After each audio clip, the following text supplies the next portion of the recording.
వచ్చారు. మీ అందరికీ నమస్కారం. ఏజెన్సీ ప్రాంతం సెన్సిటివ్ ఏరియా 5th షెడ్యూల్లో ఉంది.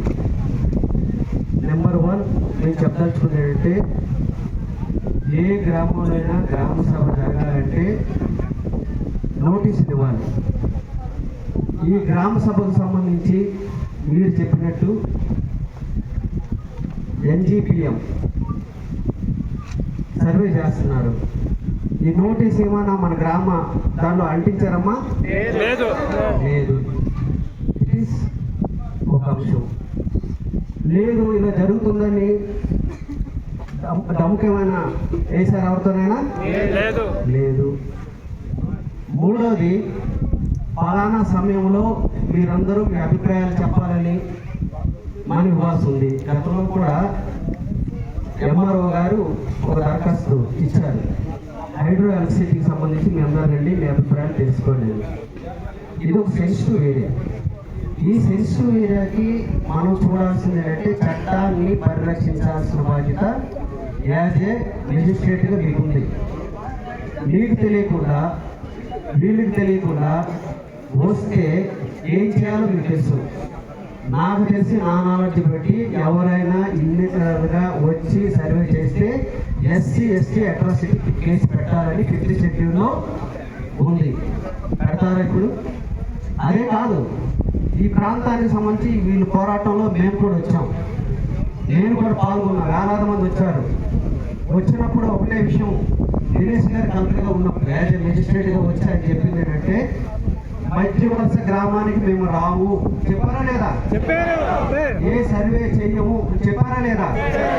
మరి ఒక మెజిస్ట్రేట్ చెప్పిన దాన్ని ఆయన వెళ్ళిన నెల రోజుల్లోనే సర్వే చేస్తున్నారంటే 2 సర్వేలు అయ్యాయంటే మొదటి సర్వే తెలియదు, 2వ సర్వే తెలియదు. సర్వే చేసింది కూడా ఎట్లా సర్వే చేస్తున్నారంటే నవయోగ ఇంజనీరింగ్ కంపెనీ వాళ్ళు ఏదైతే రాయి వేశారో దాని దగ్గరికి వెళ్ళి సర్వేలు చేస్తున్నారు. మరి అనుమానం వస్తుందా లేదు మీరు చెప్పండి. మీరు చెప్పినట్టు ఇది ప్రత్యేకమైన సర్వే అని చెప్పినప్పుడు వీళ్ళు జనరల్గా చేయాలి. ఎందుకంటే డ్రోన్లు వచ్చేసాయి. డ్రోన్లు వచ్చిన తర్వాత ఎక్కడ నుండి ఆపరేట్ చేయవచ్చు, ఆ వివరాలన్నీ తీసుకోవచ్చు. కానీ ఇక్కడికి వచ్చినప్పుడు ఈ గ్రామస్తుల యొక్క ఆమోదం లేకుండా గ్రామ సభ పెట్టడం అనేది ఖచ్చితంగా 5th షెడ్యూల్గా వ్యతిరేకమైనది. మేము వ్యతిరేకిస్తున్నాం. ఎందుకు వ్యతిరేకిస్తున్నాం? దీన్ని ఇందాక మీరు చెప్పారు, నేను చాలా విన్నాను. ఓపికగా చెప్తున్నారు, మీకు ధన్యవాదాలు. ఎందుకంటే ఈ చట్టాన్ని పరిరక్షించే మనుషులే పరిరక్షించకపోతే ఎవరితో చెప్పుకుంటారు? ఇందాక జడ్పీటీసీ చెప్పినట్టు పోనీ జిల్లా పరిషత్తులు ఏమైనా చర్చ జరిపారా? మండల పరిషత్తులు ఏమైనా చర్చ జరిపారా? నేను గ్రామ వార్డు సభ్యులకు ఎవరికైనా సమాచారం ఇచ్చారా?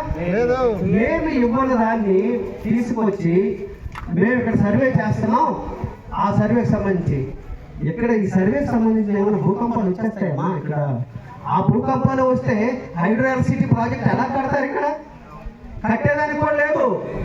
ప్రజలకే గ్యారంటీ లేకపోతే హైడ్రో ఎలక్ట్రిసిటీ ప్రాజెక్ట్ మీరు ఎలా కడతారు? అందుగురించి మేము చెప్పదలుచుకున్నది ఏంటంటే సహజ వనరులు ఏవైతే ఉన్నాయో సహజ వనరులను లూటీ చేస్తే గిరిజనులు ఎవరు ఊరుకునేది లేదు అనేది మాత్రం స్పష్టంగా చెప్పదలుచుకున్నాం. ఎందుకంటే ఇది సహజ వనరులు. ఈ నీరు మాది, ఈ గాలి మాది, ఈ భూమి మాది, ఈ ప్రకృతి మాది. ఈ ప్రకృతి జోలికి ఎవరైనా వస్తే మాత్రం చూస్తూ ఊరుకునేది లేదు అని చెప్పడానికి మాత్రం ఇక్కడికి వచ్చాం. ఎందుకంటే వాళ్ళు భయపడుతున్నారన్న దాంతో మేము వచ్చాం, భరోసా ఇవ్వడానికి వచ్చాం. మీరు కూడా భరోసా ఇవ్వండి. ఎలాంటి భరోసా ఇవ్వాలి? మధ్యవలస గ్రామంలో ప్రభుత్వం అంతకుముందు మినిస్టర్ గారు కమిట్ అయ్యారు. మేము క్యాబినెట్లో చర్చిస్తాం ఏ రకమైన సర్వేలు ఇక్కడ చేయమని. మినిస్టర్ గారు చెప్పింది కూడా యాజ్ ఏ గ్రూప్ 1 ఆఫీసర్గా మెజిస్ట్రేట్గా దాన్ని అమలు చేస్తారా లేదా? మెజిస్ట్రేట్ గారు చెప్పారు. ఒకవేళ వాడు ఉంటే మీరు వచ్చి చెప్పాలి. కాబట్టి ఇప్పటికే మీరు ఆలోచించి చేయాల్సింది ఏంటంటే ఈ గ్రామానికి మంచినీళ్ళు లేవు. ఈ గ్రామానికి రాత్రి వస్తే కరెంట్ వెలిగేదానికి అవకాశం లేదు. ఈ గ్రామానికి సక్రమైన వసతి లేవు. ఎవరైనా బాగలేకపోతే హాస్పిటల్కి వెళ్ళాలంటే చాలా ఇబ్బందులు పడుతున్న సందర్భాలు ఉన్నాయి. ఇవన్నీ బాధ్యతలు తీసుకోండి. మీరు ఇవి తీసుకోకుండా మీ భూములు మాత్రం ఎవరు కట్టబెట్టేస్తాం, మీ నీళ్ళు ఎవరికో ఇచ్చేస్తాం, నవయుగ కంపెనీ దానికి ఇచ్చేస్తామంటే చూస్తూ మాత్రం ఊరుకునేది లేదు అని మాత్రం స్పష్టంగా చెప్పదలుచుకున్నాం. ఎందుకంటే ఈరోజు 1/70 కానీ మీకు చివరికి చెప్పదలుచుకుందంటే సుప్రీంకోర్టు ఒక జడ్జిమెంట్ ఇచ్చింది. సుప్రీంకోర్టు జడ్జిమెంట్ ఏమని ఇచ్చిందంటే 1/70ని ఉల్లంఘించే వాళ్ళు లేదు, ప్రైవేట్ కంపెనీకి వచ్చేదానికి అవకాశం లేదు. Government also not right. దానిలో స్టేట్మెంట్లో వచ్చిన ఒక క్లాస్ ఏంటంటే గవర్నమెంట్ కూడా సొసైటీలు పెట్టి ఆ సొసైటీల ద్వారా ఆర్గనైజ్ చేయాలి తప్ప గవర్నమెంట్ కూడా చేసేదానికి ఏం లేదు అనేది. ఆ సొసైటీ ఎవరి పేరుతో పెట్టాలి? గిరిజన యువకులు ఎవరైతే ఉన్నారో వాళ్ళతో పెట్టాలి. ఇప్పుడు నవయుగ ఇంజనీరింగ్ కంపెనీకి లేదనుకుంటే అదానీ కంపెనీకి వాళ్ళకి డైరెక్ట్గా వస్తున్నారంటే 1/70 ఉల్లంఘించినట్టే. చట్టాన్ని ఉల్లంఘించేవాడు ఎక్కడ ఉండాలి? ఎక్కడ ఉండాలి? జైల్లో పెట్టాలి. ఒకరిని జైల్లో పెట్టకుండా త్వరలా తీసుకొస్తాం, మా భూములు మాత్రం ఇచ్చేస్తామంటే సాధ్యమయ్యే పని కాదు. కాబట్టి మేము కోరేది ఏంటంటే యాజ్ ఎ రెసిడెంట్ మెజిస్ట్రేట్గా చట్టాన్ని రాజ్యాంగాన్ని అమలు చేయండి. బాబాసాహెబ్ అంబేద్కర్ చెప్పిన ఆ రాజ్యాంగం చదివి మీరు గ్రూప్ 1 ఆఫీసర్గా వచ్చారు. ఆ రాజ్యాంగం ఏజెన్సీ ప్రాంతంలో మీరు అమలు చేయండి. ఆ రాజ్యాంగాన్ని అమలు చేస్తే మా లాంటి వాళ్ళకి రక్షణ ఉంటుంది తప్ప అన్యాయం అయ్యేదానికి అవకాశం లేదు. అందుగురించి మిమ్మల్ని కోరేది ఏంటంటే ఒకటి ఆ సర్వే జరగకూడదు. ఎలాంటి సర్వే ఇప్పుడు జరగకూడదు. ఎందుకు జరగకూడదు అంటే ఇక్కడ మధ్యవలస అనేది సెన్సిటివ్ ఏరియా అయిపోయింది. ఇది జరిగింది అనుకోండి, చివరికి ఏమైపోతుంది? లా అండ్ ఆర్డర్ ప్రాబ్లం వచ్చేస్తుంది. పోలీసులు ముందు పని ఉండేది కాదు. మిత్రులు ఇక్కడికి వచ్చారు ఎందుకంటే లా అండ్ ఆర్డర్ ప్రాబ్లం వచ్చేస్తుంది. అందుముందు అధికారులకు ఏమి పని ఉండేది కాదు. డైరెక్ట్గా వచ్చే వాళ్ళు మా సమస్య పరిష్కారం. ఇప్పుడు మీకు మాకు మధ్య తగు ప్రభుత్వం పెట్టేస్తా ఉంది. కాబట్టి మనందరూ సుఖంగా ఉండాలంటే ఇట్లాంటి ఆందోళనకరంగా వచ్చే ప్రాజెక్టులు ఏవైతున్నాయో ఈ ప్రాజెక్టులు ఏవి పెట్టొద్దు అనేది చివరిగా చెప్పదలుచుకుందంటే, ఇది ఒక మాటలో చెప్పాలంటే ఉత్తరాంధ్రకి మంచినీళ్ళు ఇచ్చే కేంద్రం. మనం నీళ్ళే విశాఖపట్నంలో ఉండే 22 లక్షల మంది తాగుతున్నారు. ఆ పక్కనే ఉండే విజయనగరానికి సాగునీరుకి వెళ్తుంది. మన నీరే గోదావరికి వెళ్తుంది, తాటిపూడికి వెళ్తుంది, రైవాడికి వెళ్తుంది. రిజర్వాయర్లన్నీ నిండుకునేట్టు ఈ నీళ్ళే. ఇక్కడ కలుషం చేతి అక్కడికి నీళ్ళు ఇస్తామంటే అక్కడ జనాలు చచ్చిపోతారు, ఇక్కడ జనాలు చనిపోయేదానికి అవకాశం ఉంది. ఎవరి ప్రయోజనం ఉంది ఇందులో? మంచినీళ్ళు కూడా సహజ వనరులు కూడా పరిరక్షించాలి. నీరు, చెట్టు, భూమి మీరు చేసిన చట్టమే. ఆ చట్టం ఎవరు కలుషితం చేయాల్సిన అవసరం లేదు. ఆ చట్టాన్ని పరిరక్షించడానికి మేము అడుగుతూ ఉన్నాం. కాబట్టి ఆ చట్టాలకు సంబంధించిన అంశాలు సక్రమైన పద్ధతిలో మన ఏజెన్సీ ప్రాంతంలో అమలు జరగట్లేదు. అందులో మధ్య వలసలో అన్యాయం అయ్యే పరిస్థితి ఉంది. కాబట్టి మిమ్మల్ని అందరినీ కోరేది ఏంటంటే భవిష్యత్తులో ఇట్లాంటి సర్వేలు ఏం చేయకుండా మా తరఫున మీరు వచ్చారని భావిస్తూ ఉన్నాం. ఏవైతే పట్టాలు సమస్యలు ఏవైతే ఉన్నాయో వారం రోజుల్లో పరిష్కరించాలని. వారం రోజుల్లో పరిష్కారం కాకపోతే మేమే జిల్లా కలెక్టర్ ఆఫీస్ దగ్గరికి వచ్చి వంట వార్పు పెట్టుకుంటాం. మీ అందరికి అంగీకారమా లేదా? ఖచ్చితంగా. ఎందుకంటే మాకు పట్టాలు రాకపోతే ఎవరి దగ్గర వచ్చి చెప్పుకోవాలి? మాకు నీళ్ళు రాకపోతే ఎక్కడ చెప్పుకోవాలి? మాకు విద్యుత్ రాకపోతే ఎక్కడ చెప్పుకోవాలి? మా పిల్లలకి కాలేజీలోనో స్కూల్లోనో సీట్లు రాకపోతే ఎక్కడ చెప్పుకోవాలి? అక్కడే చెప్పుకుంటాం. మీరు ఇక్కడ రానవసరం లేదు. ఎంత కష్టం ఎందుకు మీకు? మేము అక్కడికి వచ్చేస్తాం. కాబట్టి మా సమస్యలు పరిష్కారం అయితే దిశగా ఆలోచించాలని మీరు పాజిటివ్గా ఆలోచించండి, నెగిటివ్గా ఆలోచించండి. పాజిటివ్గా ఆలోచించమని రాజ్యాంగంలో చెప్తుంది. ఆ రాజ్యాంగాన్ని పరిరక్షించాలని సిపిఎం పార్టీగా కోరుతా ఉన్నాం.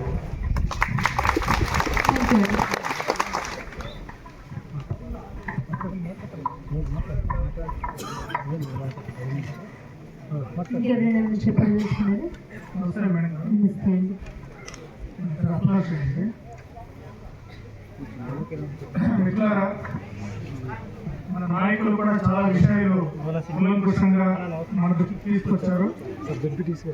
అలాగే జేసీ మేడం గారు కూడా చాలా వివరంగా మన దృష్టికి కొన్ని ప్రశ్నలకి సమాధానం కూడా చెప్పడం జరిగింది. అంటే వ్యక్తులుగా చూసుకున్నప్పుడు జేసీ మేడం గారు కావచ్చు, ఇక్కడ ఉన్న అధికారులు కావచ్చు, పోలీసులు కావచ్చు, అందరికీ ఎవరికి వ్యక్తిగతమైన విభేదాలు లేవు, వ్యక్తిగతమైన ప్రశ్నలు లేవు, వ్యక్తిగతమైన భేదాభిప్రాయాలు కూడా లేవు. కానీ అదే సందర్భంలో మేము మిమ్మల్ని రిక్వెస్ట్ చేసేటంటే మీరు ఇచ్చే హామీలన్నీ కూడా ఉల్లంఘన జరిగిపోతుంది. సమస్య అది. ఇప్పుడు మీరు ఇస్తున్న హామీని కూడా నమ్మాలో వద్దని తెలియని పరిస్థితి ఉన్నాం. ఎందుకు ఆ మాట అంటే ఇంతకుముందు డ్రోన్ సర్వే జరుగుతుంది అని చెప్పి మీరే పిఓగా ఉన్నప్పుడు జిల్లా కలెక్టర్ గారి సమక్షంలో, ఎస్పీ గారి సమక్షంలో అరకు ఎంపీడీ ఆఫీసులో చాలా కులంతో చర్చించాం. ఆ రోజు జిల్లా ఆఫీసర్స్గా మీ అందరూ కూర్చుని ఐఏఎస్ఎఫ్లు కూర్చొని మీ ఎవరికి పర్మిషన్ ఇవ్వలేదు డ్రోన్ పర్మిషన్స్ అని అన్నారు. కానీ Dinesh Kumar sir permission letter మీరు ప్రకటన చేయడానికి అయితే రండి, మీకు ఏం కావాలంటే తీసుకోండి, మీకు భోజనం పెట్టాలా లేదా నీళ్ళు ఇవ్వాలా ఇస్తాం. ఇక్కడ బ్రహ్మాండంగా నీళ్ళు ఉంది, బ్రహ్మాండంగా పంట ఉంది. మీరు మళ్ళీ జోలేదు సరే అన్ని బ్రహ్మాండంగా మీరు ఎవరో కాక అక్కర్లేదు. గవర్నమెంట్ ఏదైతే చేస్తుంది, ఏవైతే కల్పిస్తుంది, అవసరమైతే మా 2 కేజీ 5 కేజీ రైస్ తీసేయండి. ఎందుకంటే 5 కేజీ రైస్ ఇస్తున్నామనే కదా మాకు ఇబ్బంది పెడుతున్నాం ప్రజలకి.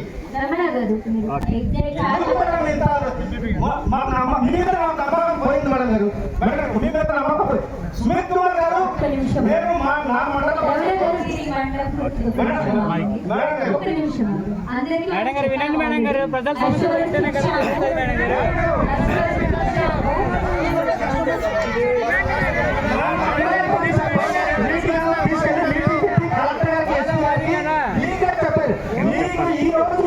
ఏం చెప్పాలనుకున్నారు చెప్పేస్తే అయిపోయింది.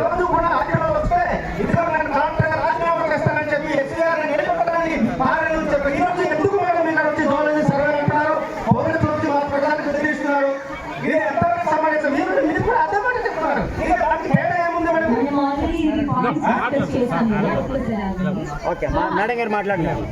హైడ్రో ప్రాజెక్ట్ సంబంధించి మీరు చెప్తున్నారు. థ్యాంక్ యూ, మీరు ఆల్రెడీ చెప్పారు ఈ పాయింట్. మనం చెప్పినట్టే హైడ్రో ప్రాజెక్ట్ కి సంబంధించి ఎవరు రారు. హైడ్రో ప్రాజెక్ట్ కి సంబంధించి లేకుండా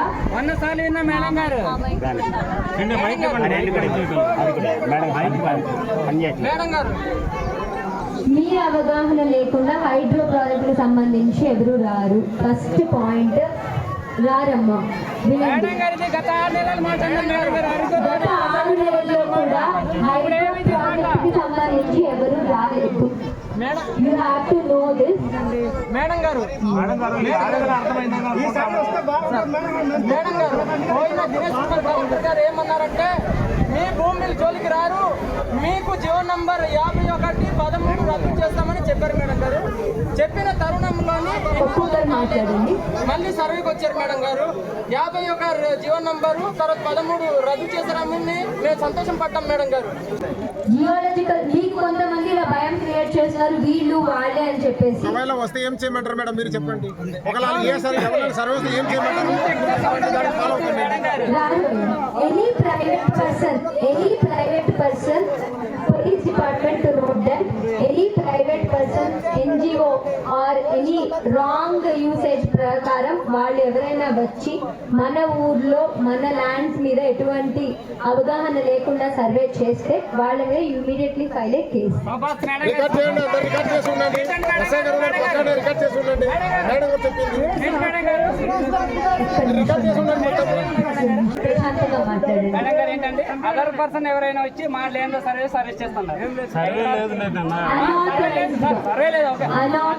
నేను పర్సన్ వచ్చినా కూడా మీరు అరెస్ట్ చేస్తాను. ఇదే మాట గత 6 నెలల్లో ప్రజావేదికలు ఇదే మాట మేడం.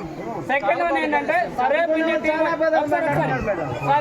టీం వచ్చినప్పుడు కూడాను వాళ్ళని తీసుకెళ్ళి అరెస్ట్ చేసుకున్నారు. ఎక్కడ అరెస్ట్ చేశారు? సెకండ్ కృష్ణరాజు గారు, నేను మళ్ళీ చెప్తున్నాను, అన్ఆథరైజ్డ్ గా వచ్చిన వాళ్ళకి ఖచ్చితంగా అరెస్ట్ చేస్తాము. లాస్ట్ మీకు ఒక నిమిషం అమ్మా, వినండి అమ్మా, ఏదైనా మాట్లాడితే ఒక బయటకు వచ్చి మాట్లాడండి, లేకపోతే అలా గతంలో చెప్పాము ఎటువంటి ప్రైవేట్ పర్సన్ వచ్చినా కూడా అరెస్ట్ చేస్తాము అని. ప్రైవేట్ పర్సన్ లాస్ట్ 5-6 months లో రాలేదు. సెకండ్ గవర్నమెంట్ నుంచి కూడా మన పర్మిషన్ లేకుండా రావడానికి లేదు. ఆథరైజేషన్ డిస్ట్రిక్ట్ అడ్మినిస్ట్రేషన్ నుంచి తీసుకోవాలి. లోకల్ పోలీస్ లోకల్ రెవెన్యూకి చెప్పాలి. లోకల్ పోలీస్ లోకల్ రెవెన్యూ మీకు చెప్పాలి. ఆ తర్వాతే వాళ్ళు రావాలి. ఎందుకు ఈ కోచింగ్ చేయాల్సి వస్తుందంటే అంటే మనం ఇచ్చిన హామీ మనం ఎక్కడ సక్రమంగా ప్రాపర్గా డీల్ చేయలేము. అది నెంబర్ 1 మేడం. మనం ఇచ్చిన హామీ ఎక్కడ ప్రాపర్గా పర్ఫెక్ట్గా అమలు చేయకపోవడం కారణం. అందుకనే ఇప్పుడు అరకులో జరిగిన మీటింగ్ కావచ్చు, కలెక్టరేట్లో ఇచ్చిన హామీ కావచ్చు, ఎక్కడ ఒక్క దగ్గర ఎవరు కనీసం ఎక్కడో ఒక దగ్గర చర్య తీసుకుని పరిస్థితి ఉండదు. మేము కూడా మీరు ఇచ్చిన హామీని అక్కడ యాక్సెప్ట్ చేస్తాం. ఎందుకంటే ఏదో ఒక ఐఏఎస్ ఆఫీసర్గా మా జాయింట్ కలెక్టర్గా మీరు చెప్పింది మేము వినాలి, మేము వింటాం కూడా. అదే సందర్భంలో జరగకపోతే ఏంటంటే ఒక డౌట్ క్రియేట్ అయిపోయింది. అదే మెయిన్ సమస్య. బల్దేవ్ గారు, మీరు చెప్పినట్టు జరగకపోతే ఏంటి అనే దానికి మనం ఆల్రెడీ పోలీస్ డిపార్ట్మెంట్కి చెప్పాం. అండ్ డిపార్ట్మెంట్స్కి మనం చేయకపోయినా గవర్నమెంట్ డిపార్ట్మెంట్స్ కూడా రాస్తున్నాం. మీరు భయపడాల్సిన అవసరం లేదు. నేను మళ్ళీ చెప్తున్నాను, సింగిల్ పేపర్ మూవ్ అయినా మీ దగ్గరనే మీకు తెలిసే మూవ్ అవుతుంది. థ్యాంక్ యూ సో మచ్ అండి. రెండోది వచ్చిన తర్వాత మేడం మిమ్మల్ని ఇంటిమేషన్ ఇవ్వడము చేయడం ఏముండదు. వస్తే కట్టి ఉంచుతాము. మీరు ఎలా తీసుకొని వస్తారు, ఎలా కంప్యూటర్ సేవ్ చేయండి. మేము ఆవిడకి పెట్టాము. మీకందరికీ ఐటీడీఏలో కలెక్టరేట్లో grievance cell for pump storage ప్రాజెక్ట్కి మాత్రమే ఒక సెపరేట్ గ్రీవెన్స్ సెల్, ఒక సెపరేట్ వ్యక్తి కూర్చుంటారు. మీరు ఏ రోజు దీనికి సంబంధించి ఏం కంప్లైంట్ ఇచ్చినా కూడా అవి ఇమీడియట్ గా యాక్షన్ తీసుకుంటారు. మీ అందరికీ వీ విల్ బి దేర్. మేము ఖచ్చితంగా మీకు సపోర్ట్ చేస్తాం. అందరు వినాలి బాబు. ఇప్పుడు మన ఇదే మాట రేపు పత్రిక ముఖంగా అందరు వినాలి ఒకసారి. ఇప్పుడు అందరి సమక్షంలో జాయింట్ కలెక్టర్ గారు కొన్ని హామీలు ఇచ్చారు. అది మీరు అందరూ నోట్ చేసుకోండి. ఒకటి, ఏ సర్వే కూడా మన పర్మిషన్ లేకుండా, గ్రామ సభ అనుమతి లేకుండా జరగదు అని ఒకటి. హైడ్రో పవర్ ప్రాజెక్ట్ సంబంధించి ఏం చెయ్యము అనేది 2. మూడవది, డ్రోన్ ఎగిరించినా ఏం చేసినా డైరెక్ట్ పోలీస్ డిపార్ట్మెంట్ నిలవలే కేసు పెట్టాలనేది 3. ఇది చేస్తూనే మేము కూడా అందరి తరఫున మేడం గారికి అడుగుతున్నది ఏంటంటే, అందరు వినాలి, ఇవన్నీ జరగదు అని చెప్పి మాకు రాతపూర్వకం ఇవ్వాలని చెప్పి అడిగాం మేము చేసి మేడం గారు. అది ఇస్తామన్నారు.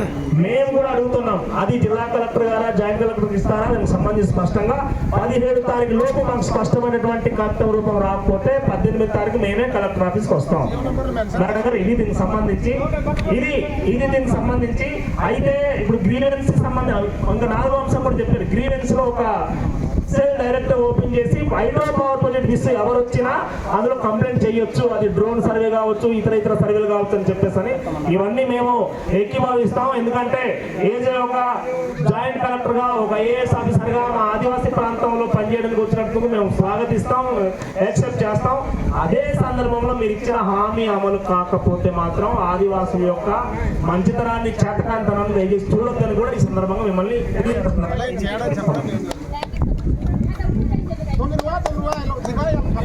अरे तुम सब लोग रविवार हो चलो जाओ तो तुम सब लोग रविवार कथा ऊपर जम बाइक తీసుకో भैया हम तुम